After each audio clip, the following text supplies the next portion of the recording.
Great, thank you very much. I think I'd like to get started by welcoming everybody to the age of unpredictability. And with this in mind, having unpredictability has been the theme of the days. I'd just really like to jump in and ask progressively each speaker to share a few of the thoughts of how do you believe, not just in your role, in what you represent actually, you could contribute to the air transport industry really corresponding to the needs that are arising in operating or working in such an age. So Andreas, can I start with you since you're next to me? Thank you so much. So I mean, in my opinion, the best way to deal with unpredictability is to develop alternative scenarios, and here is where education can help a lot. Education, especially at a postgraduate level, is supposed to give you all the analytical tools in order to develop all these alternative scenarios and then be better prepared for unpredictability. I mean, sometimes we hear the term future-proof. I think it's a very interesting, a very strong word, and in my opinion, this is exactly what we mean. We cannot predict the future. We cannot be future-proof in terms of predicting the future, but what we can do is to better prepare for the future. And I think that postgraduate education can play a very important role here in terms of giving you all the necessary analytical tools. Okay, that's an interesting take. Okay, education is the answer to everything, I guess. But is there something more specific to that? Like you create scenarios, can you give us a few hints? Yeah, I mean, for example, what you can do is to bring synergies between the theoretical background and the empirical work. So for example, in terms of crisis management, you can provide some lectures on the theory of crisis management, and then you need some specific case studies in order to see what lessons are to be learned from the real world. And then you can develop alternative scenarios based on the gravity of serious crisis in the future, and develop a roadmap of what you can potentially do to be proactive, or if you need to be reactive, how to alleviate any possible problems. Okay, and then I'd like to turn my question to Mohamed. You know, you interact with a lot of airlines and also in multiple countries in the MATBA region. So, again, it's certainly a region which is characterized by unpredictability in its own right. Can you share with us a few hints how we're going to go on about this? How should we address this? You've seen so many things in the past. So. Yeah, well, actually, what we are doing now is that giving our team full training and trying to show the maximum developments that's happening in the industry. It's not the matter that the training only, I would say the desk training or the classroom training, but we also are giving them the on-job training. The on-job training is much as important as the classroom training. Both of them, they go parallel together. That's how we are dealing now with all our team, whether in Egypt, Morocco, or UAE. But and now that's what we have been trying to send our intentions and our how we are thinking to higher institutes and academic that please ask your people or students that they are in the industry to come and join us so that they have their on-job training. They can put parallel, they read this, they understood this, but now this is the real life. That's how we are dealing with it. Okay, that's great. And what I wanted to ask was Angelos, who's sitting next to you, because just like with education, he is also solving problems, and sometimes he is the answer to everything with all the solutions that he provides to airlines. But out of curiosity, in the last 1 year, have you seen any change in your clients, the way they behave, exactly because of this unpredictability around them? Change in our plans? No, we see that through AI we can optimize processes. This is a big challenge, but we always are the backbone of all these initiatives you're talking about, and companies like us try to solve these solutions. So if my position is we try to optimize business processes, at the same time provide tools for crew efficiency, but also customer experience. So our part is a major role in all these processes. So we try to work together with the airlines, get ideas, and then optimize all these processes. Right. So yeah, that I don't see. The only thing is that we're speeding. The airlines are pushing much faster. Still, the decisions are very slow from the airlines. Okay, they have an idea, but until they sign the contract, the sales cycle is still pretty slow. So that's one of our major problems that we have. We can deliver much faster, but the processes are taking a long time. Without being specific, what will be the sales cycle like? From at least 1.5 years. Wow. Yeah, until the idea Yeah, comes, the idea. the pre-sale stuff, the tenders, the reply to tenders, the delays. A major problem is that there are a lot of systems involved. The big players are still very strong, like Amadeus or Sita. And so you also need to integrate with these, and until all the decisions are made, it's getting. And AI makes also has a major role to our business also. We still try to understand how it will affect. One thing that I always say is how the people that are coming from training, the junior people, how are they going to be educated to be senior? Because now a lot of things that we used to do with juniors are replaced by AI. So this is a major problem that we also try to understand. Maybe you guys also have the same issue. Absolutely. So yeah. And that brings us again that about the AI and its importance, or in developing our industry, and at the same time the downfall of our industry, because the human factor, and I repeat again, the human factor, and I think the last. You remember 2 years ago, Fabio, we had this AI at the ASA, and the human factor is very important.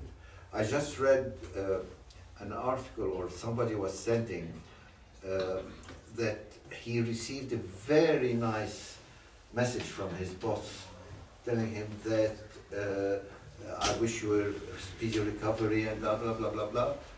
But he was extremely disappointed later on when he saw at the very end, is that okay, or would you like me to change the word? And it was an AI.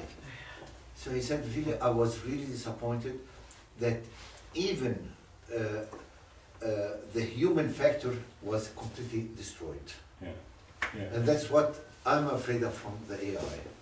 Okay, so how about we do this? I mean, first of all, thank you very much for mentioning the word AI without me being the first one. So you took a burden off my back, which was like, I don't want to be the first one who mentions AI. However, I would like to invite you for the following. Let's discuss first how good AI can be and can solve things, just like we started. But also, let's talk about the threat of AI, just like you mentioned, Mohamed, which is because definitely it's a change, right? And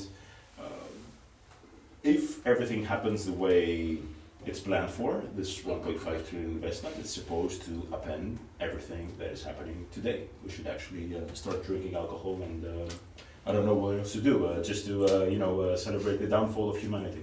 Exactly. So Andreas, how is this helping? Well, I mean, in education is, obviously AI is very important, but as I keep telling my students, try to become masters and not slaves of AI. No?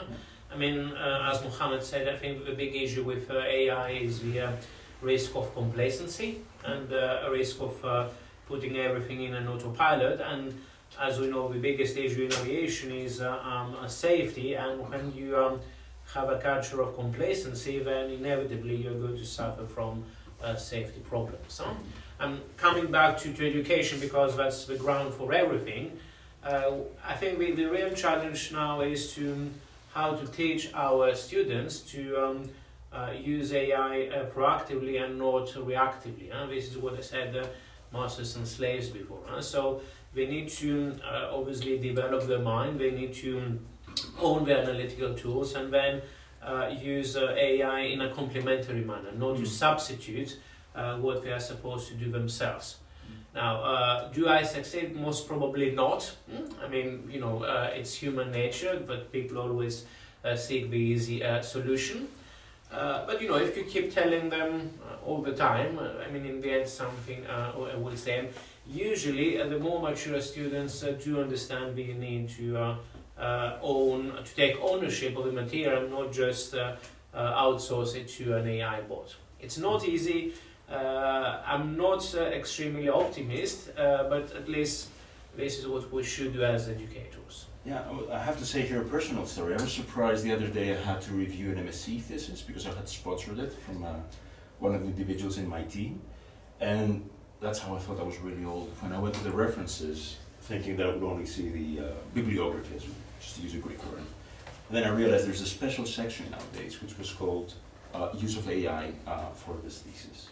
And it had a detailed recording of how AI was used in a very transparent way. AI was used to improve some of the wording in this document. AI was used in order to research this chapter and that chapter and so on. Really fully explaining how AI was being used. And I was like, wow, things have changed. That's very honest. Yeah. Because I guess that's because it was a German university, so they were they had a system also for that. Yeah, there are rules. Yeah. There's rules, transparency, everything happens openly. And Mohamed, just to continue the discussion on the positive things, I mean, you are also an airline representative, right? You also do help airlines in their ground services. Yeah. Is AI relevant to this? AI, yes, it's relevant to the ground services in some areas, like I would say, but still there are some programs that they are already being done regarding timetable, scheduling, and such things. But I use sometimes AI, personally, but in a different way. I use it if I want to rephrase or to write a better paper or a better, I would say, letter or something. But a lot of things, when I read it, I just cancel it and put my own wordings. Because they don't give the exact human touch that you are looking for. I'm just writing it, using it to rephrase or to rewrite if grammatically or pronunciations wrong, anything, to correct me. But at the same time, I find them, I'm talking about right, they are talking about left. No, I want it right. So I change it and I write the one what I want. And that's what usually what I am insisting on with my team. Please do not use haphazardly the AIs. ChatGPT is great. I don't know, others, speakers, whatever. Yes, it's nice that iCloud, for example, they're summarizing everything you're writing. It's good, but at the very end, put your touch. Put the human touch in it. Read it, check it, and because they will put it according what they were instructed to do. Yeah. I guess in the end we're gonna start putting on purpose spelling mistakes just to make sure that it looks like it's authentic. Chatbots can do that. Yeah, exactly, to look more human. And I guess in your work, I mean, AI must be a very big thing. We're doing a lot. We're experimenting also. Since we're talking about ground handling, one of our solutions is for mishandling baggage management. So we're putting AI in order to have image recognition from the lost and the found bag. So, you know, if someone, a ground handler photographs an handbag, it can automatically recognize the attributes, Samsonite black with sticker and all that stuff, so the matching can be much faster. The other thing is in the disruption management solution that we have an automated proposal for the rebooking of the passenger. So if someone lost his flight, the airline has to automate the process of rebooking. So we propose the best, based on historic data, of how the agent reacted in the previous world. Uniforms. Yeah, and also for the uniform management, for forecasting, and so we try to include in all our solutions some kind of machine learning or AI. I'm not saying that we are the experts, but we also include it. For the development life cycle, we definitely use it every day. Again, my fear is that what we're going to do with the junior level, because you have to train the people to be senior, but how the junior will be trained when the junior projects are done very fast with AI. So the company, okay, wants to invest in interns and juniors, but still it's a major problem for the future. Yeah, that's a good point. We're very worried about that, and we're trying to understand how we're going to do this. Actually, we were using Andreas with Lost and Found with Aviation Airlines, and it's working really great with us. A lot of hassle that we have used to pass through is gone now. So, I think Andreas just passed the baton, let's say, for the reverse, which is, what problems do you see with AI, or what threats do you see, what complexities do you think are being created by this general purpose technology? Andreas, what happens in education? Is it really anywhere? Can somebody think of a scenario? What's a threat? Well, as I said, the real threat is complacency, that people stop thinking and stop developing their own minds. Sounds and as I said, this can create real risks. So basically, what as educators should do is highlight these risks all the time, and basically argue that people should use the tools in a wise manner. As I said before, it's not easy because most people would use it anyway. We always have to be one step ahead.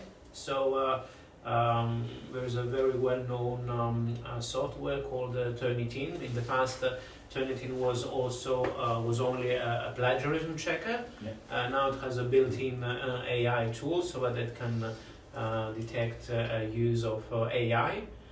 But you know, it's a constant race against the machine, and I mean, as we all know, the people who are really successful in life are those that believe in self-regulation. I mean, we can always develop new tools just to chase goals that want to cheat, but I mean, our role is not just policing. Our role is to educate people. So putting the emphasis on self-regulation, I think it's the only way for people to understand how to properly use AI. Okay, but I can challenge you and say, could AI replace you?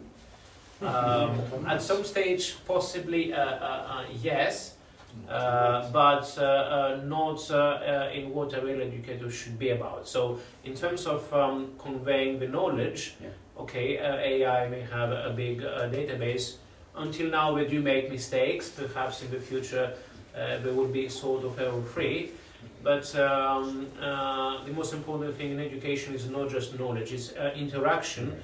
Knowing your audience and communicate with them effectively. And at least in the near future, I don't see any possibility for AI to do that. So building on the human factors and highlighting the role of human interaction, I think is the way forward. Great. So, Andreas, your job is safe for the time being. No, in addition, yes, that who is the feeder for the AI? It's us. That's right. So as long as we are feeding them correctly, we will need them to help us in other subjects. But if I'm feeding them incorrectly, that's the big problem. So it depends upon the feeder mainly. And Mohamed, if I may say, can you tell us of a couple of things or scenarios? It doesn't have to be necessarily about you or your company. That you believe in aviation. There's a threat. You touched upon it before. There's a threat. You can use the word downfall to the aviation industry. How do you imagine this playing out in a negative way? That's a very difficult one. No, actually, it is in some areas it will downfall of the human factor. It will downfall. AI will replace in some areas. But let's talk about the ramp. A tractor, a driver driving a tractor, he cannot replace it. Because whatever you feed him, still the sensitivity of if he's facing a problem, he will not have the quick reaction that the human being has. This is, but in some areas, I would say like computers, like so, yes, they're going to dominate. Unless they are fed by another AI, and at that time, Age of the Apes. And Angelos, do you see the threat? I mean, is it there? I don't know if I can say a threat, but it will be a complete change. I can give you 2 examples, Yeah. just to see where the threat is. Okay, one of the things that we do, we have to give demos. So you come as Lufthansa and ask, I want a demo. So one thing that we used to do, we have to prepare a video, we have to do the script, and maybe give it to the company to do it professionally. Now we just record, we write a script, I tell them I want an English voice, Australian, because I'm selling, I don't know, to Fiji, so I want an Australian voice, and in 2 minutes I have the video with a script. So the marketing department or the company that I'm gonna, I used to work, I won't need to work with that company, I can do it. Yeah. So that company has a threat. Another is our pre-sales department. We had it last month, 2 or 3 tenders at the same time. Older times, I could not be able to reply to these tenders. Now we, put all the documents in ChatGPT with the new tender, and automatically 95% of the questions were answered in a much better way than we would reply. So we just needed to. So is this a threat for my pre-sales department? I don't know, maybe it is a threat, but maybe we can reply to more tenders. So the future will show. The future will tell. Yeah, I'm sure that you have the same issues. It's swimming consulting is based on certain parts. I can share with you a given fact, which goes for all consultancies. Those first suffering, just like you said, are the junior ones. What I mean by this, you have less incentive to hire people to do their, as interns.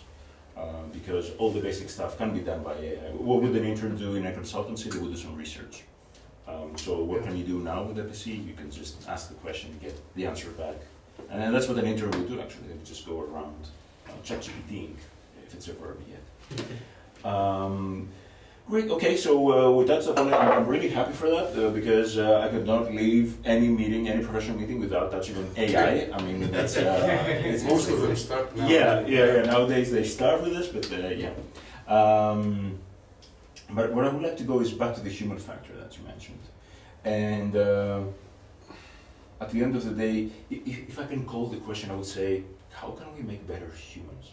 What I mean by this is, especially looking at Andreas here, who's in the educational part. So he's, to talk in AI terms, you're writing the code through your profession for these new young professionals.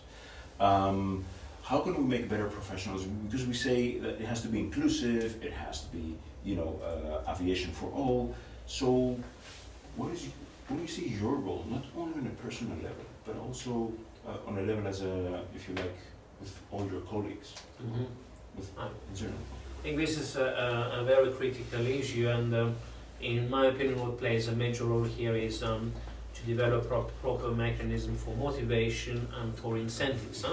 So as educators, we need to inspire people, and we need to highlight role models. Huh?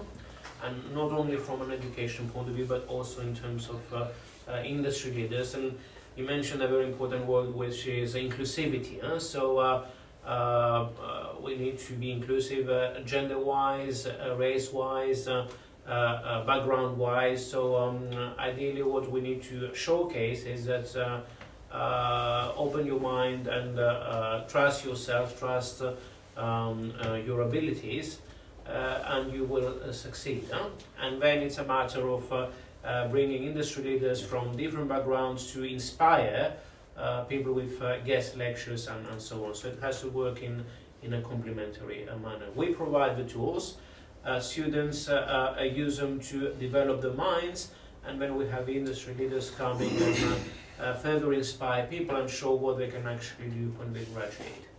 So this was a brochure, you would say you take a multi-dimensional approach Yeah, to exactly. this shaping. Okay. Exactly. So you combine both the academic, theoretical, And And the the inspiration empirical, part. yeah, the inspiration part is very important. and how about you in your company, in your role? What do you envision as being a way to help? You talked about on-the-job training before, but are there any other ways of really the human factor investing in that one and trying to make the industry better out of this? Yes, by giving an example of how we are and how we are doing Yeah. in the market. Yeah. I'll give you a very personal idea or approach, and if I'm standing now, I'm sitting down on this chair, I give most of my accreditation to my first station manager, who taught me a lot, taught me how to be a mentor, how to be a leader, how to talk to the people according to their mentality rather than being on a higher level. So that's how we are trying, and that's how I am trying to feed my team how they should be doing. Imagine you're just graduated, you're working first week, and then your station manager is asking you, what are you doing here behind the check-in counter? I said, well, they asked me to stand and to have just to observe. No, go and load the aircraft with the loaders. It's crazy, I'm leaving this job. Few minutes later, he's still standing here, he just pulled me from my hand, went with me under the aircraft, jumped inside the belly, and followed me. And we started loading the aircraft. Really, I learned from this so many things, to an extent that when I left Alitalia, I joined Hapag-Lloyd Group. It was Hapag-Lloyd at that time. I was based in Naples for 6 months and 6 months in Egypt. The 6 months of Naples, I learned things that I'll never, whatever education, sorry, whatever, that was real on-job training. Every Sunday, we have a shopper. Strike. Why? The loaders just take the bags under the aircraft and put the trolley back, and that's what they do. Load, unload.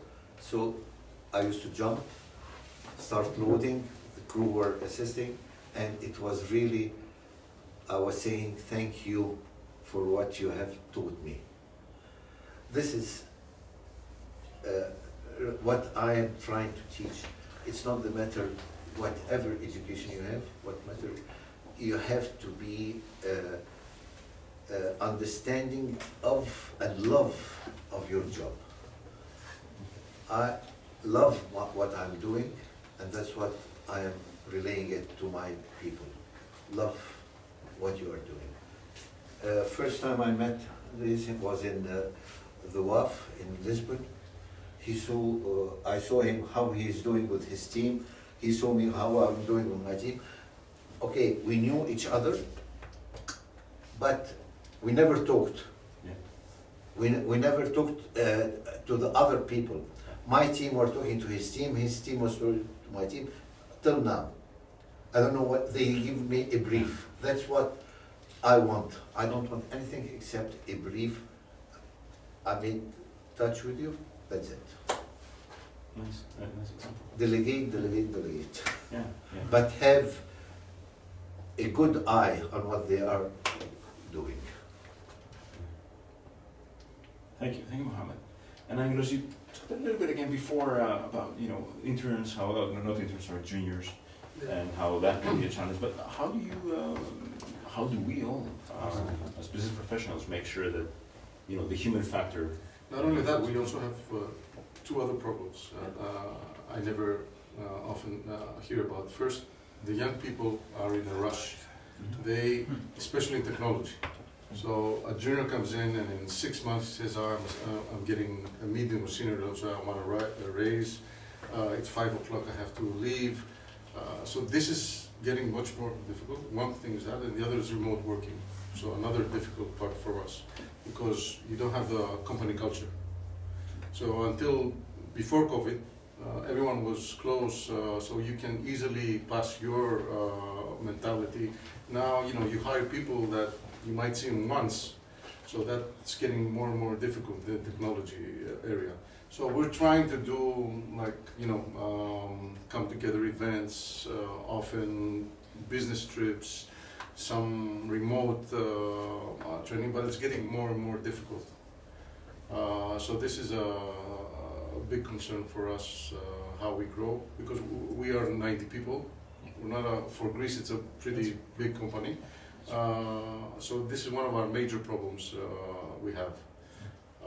So we are trying, with leadership, we create teams and we try to educate the team leaders to pass our mentality, but still it's getting more and more difficult. Yeah. Especially with the young guys. We have people that are working for us for 20 years, so it's like brothers to us, but the new guys, it's getting more and more difficult to put them in our culture. Yeah. In a recent hire that I did, he's the youngest member. She's the youngest member in the team, extremely young. So got her at the lowest level, and I remember I had a one-on-one discussion with her. We're talking about different things, and she goes like, "You know what, Ilias? What you guys don't get with my generation is we're dopamine addicts." And we're used to dopamine, so instant gratification. I want to see a like, I want to see a heart, and it was not about her. She was just talking about her generation in general, and I found it amazing, and I really enjoyed her honesty and the rest of the discussion, because exactly it was a different way of thinking. Can I add something? Yeah. For us, like AI tools, for us in our age, tools are just a tool to help us. The 25, 30-year-olds. It's like 50% AI, but they're still thinking, because they didn't have AI when they started in school. Now, the elementary, the very young kids, how are they gonna learn to think? Yeah. That's one of my concerns also for my kids. And yeah, that's a good question. it's crazy, it's like the calculator. We knew how to do the multiplying. Yeah. Then we had the calculator, it helped us a lot, but now the kids are not doing anything. Yeah, good point. I remember my granddaughter last week telling to my wife, telling her, you don't know how to do it, give me your mobile, I'll arrange it for you. I said, oh my God. That's very common. Yeah, of course. Just like fingerprints on the TV. Okay, as we're going to be closing the bundles, I'd like to open it also a little bit, just to get a couple of questions from anyone who might want. I'm going to do the most difficult thing. Ask you to say in a couple of words. I'm going to ask you in a couple of words, just to say what aviation for all means for you. Starting with me? Yeah, always. I'm just, as you notice, I'm just going. So for me, it's about inclusion. It's about understanding. It's about motivation and empathy, and it's about using our mind to be wider good, the good of the society. And for you, Mohamed? For me, aviation, it's my life, really. It runs in my blood. I've been since end of 73 in this in-ground services. I worked with airlines, I worked with ground companies, and really I feel it's part of me. I cannot, I tried to change, but I couldn't. It's something that really, if you love it, that's it. That's the end. I want to add to that because I feel very small to you all guys, because you're in the organizations and all that stuff, so I'm just a tool. But when I started to be involved in aviation, I was shocked for everyone's passion for this. I work with technology in other parts, telcos, banks, nothing like this though. So you all guys are so passionate, and you pass it also to us and our team. So all of our team is also very passionate to help. So we are here, from the technology point of view, to optimize processes and help this integration, let's say. But that's not aviation for all, that's aviation to all. Nice. Any questions? Anyone? There were interesting themes that were brought up. Anything from AI, education?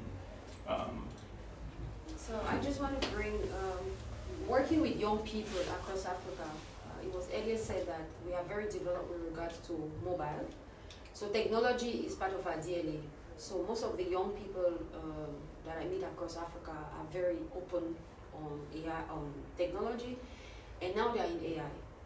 Unfortunately, I struggle, and that's my appeal to you all, to try to, if we can have even online orientation on how AI plays a role in aviation. Because when I see on social media what they do everything from for other industries, and they could be useful to our own industry. That's what we were exchanging, and I was telling him that when we look at how far we are with regards to technology, we have these young smart kids who do applications on phones. I just tried through my Youth Aviation Tech Africa program to get in the professionals to tell them what is done in their company so that they can, based on their realities, also maybe innovate. They are good at coding, they are good at everything because they are inquisitive. But for now, they need mentors that can bring them to do things that could be done locally. Yeah. So because we whether we like it or not, AI is taking part. So when I see the phone, and I remember I used to say if my grandfather woke up because he died in '89, he was the only one having a fixed phone line, so people would line up to get calls from their families. And sometimes I tell my mom, I said, if he was to wake up and see that now you get a phone, you get a watch, you get a small, I think he will die again. So this, yeah. So I think in the next 5 years, 10 years, we might be doing everything just with AI. So, but we have to get these young people use it efficiently for the benefit of our industry. I think only with examples.